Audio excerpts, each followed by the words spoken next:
Hey guys, what's up? Welcome back here to today's episode of Intuitive Angling, and really appreciate you guys swinging by the channel, spend some time with me watching. I'd always appreciate that. And guys, today I sort of want to do a deep dive into how to correctly adjust your drag on your baitcast reel. We've talked about this some in the past, but I want to go into extreme detail on this one because I think that probably, 95% of the guys that I see, they don't set their drags right, because setting the drag on your baitcast reel, there's a lot of variables involved to it. It's not as simple as it seems. So I'm going to give you sort of an easy system and go over all the different scenarios why you need to set your drag at certain different levels, because it has a lot to do with if you're going to land that fish or not, if you're going to get broke off or not get broke off, or have the fish pull off. There's a lot to it, so we're going to deep dive into that in today's video.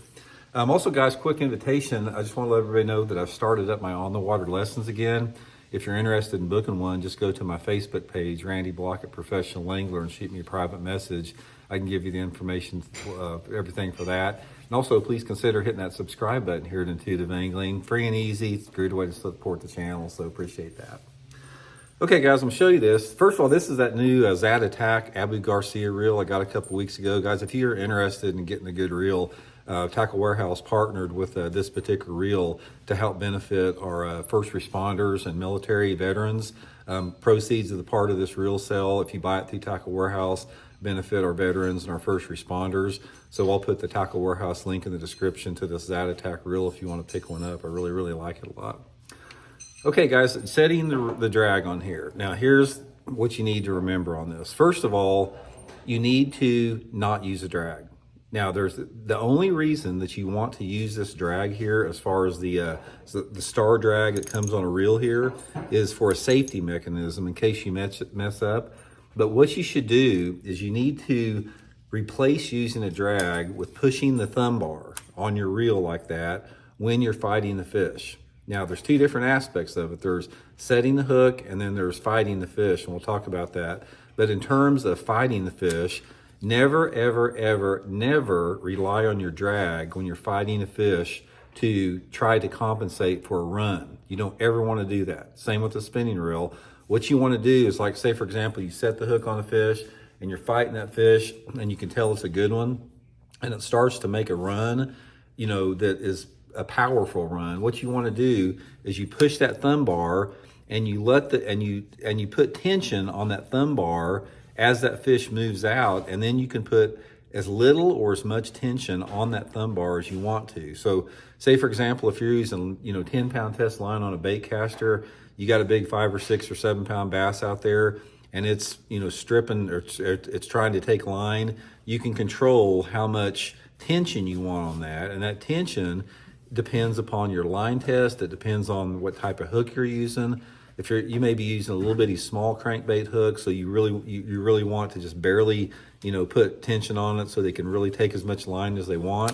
Or you may be using heavier line and a thicker hook like a big jig, and that fish is getting ready to get into some thick cover, and you can put more tension on it to keep that fish moving, but at the same time not break your line. So all it takes is practice with this. Just practice thumbing this thing as the fish moves out with it. Now, what are you doing back there? I'm just trying to do something. Okay, now the other time that you have to set the drag itself, it has to do with your hook set. Because what you want to do on this is you want to be able to set the hook with your reel without causing the drag to pull on the hook set. So in other words, if you're using, say you're using 20-pound test line and you're flipping a jig around a boat dock, you don't want that drag too light, because when you set the hook, that the drag is going to peel out like that, and you're not going to get a good hook set in it. So depending upon the power that you need generated on the hook set, this is what determines how strong that you set the drag. So let me go through one end and the other. Let's say, for example, we're throwing small crankbaits, and we got little bitty number 6 or number 5 hooks on there. When you set the hook on a crankbait like that, you're not setting the hook hard. You're sort of just pulling into it. So therefore, you can set that drag lighter. Now, another thing about this is, one reason, like on a small hook lure, that I set the drag lighter is that I'm still thumbing it like that. I'm still going to rely on thumbing it when that fish makes a run. But say, for example, you make a mistake. and the fish makes a run and you don't have time to push that thumb bar, or sometimes if there's too much tension on the line, you can't get that thing to engage, then the drag becomes a safety mechanism. So on a small bait with small hooks, make sure you have that drag light like that, because you don't need the power for the hook set, and it acts as a safety mechanism if you fail to push the button on there. Now, as your lure category goes up in terms of needing a larger, more powerful hook set, that's when your drag tension goes up a little bit. So let's say we graduate from a small crankbait to a big crankbait. Say we're going to a 3-inch square bill crankbait that's got number 2 hooks on it. Then you can take that star drag and you can dial it up a little bit. You still want it, where it's a little bit loose, but it's a little bit stiffer, because when you set that hook, you need more power to get those larger diameter hooks in there. And then if you go up to something like a spinnerbait or a chatterbait or glide bait, dial that drag up a little bit even more. And therefore, when you set that hook, you still have a little bit of drag, but it's even tighter and tighter, giving you more power on that hook set. So the amount of drag that you use on there is not necessarily relative to the pound test of line that you're using, although that is a factor. It has more to do with the diameter of the hook that you're using and how much force that you need to generate on the hook set.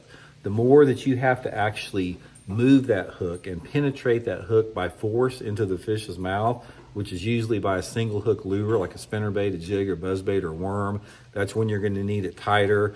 And then those lures that you're pulling into it, you're going to need a little bit softer. But the main thing about the drag, guys, is don't get relying on a drag. Get relying on your thumb bar. Most of the time, I have my drag locked down pretty tight on any lure that I use, because I'm really, really good at the thumb bar. I don't mess up on it, so I'll have my drag pretty tight even if I'm fishing a small crankbait or a small diameter bait, because I've got so much experience in thumbing a reel that it makes all the difference in the world. But I've seen so many situations where people rely on drags and they don't have the drag set correctly, and it either breaks their line, the fish pulls off, or they don't get a good hook set in it. So practice thumbing that thumb bar. If you get really good at practicing the thumb bar in correlation with setting your drag around it, it's going to add up to a ton more fish in the boat for you. So hope it helps out. We'll talk later.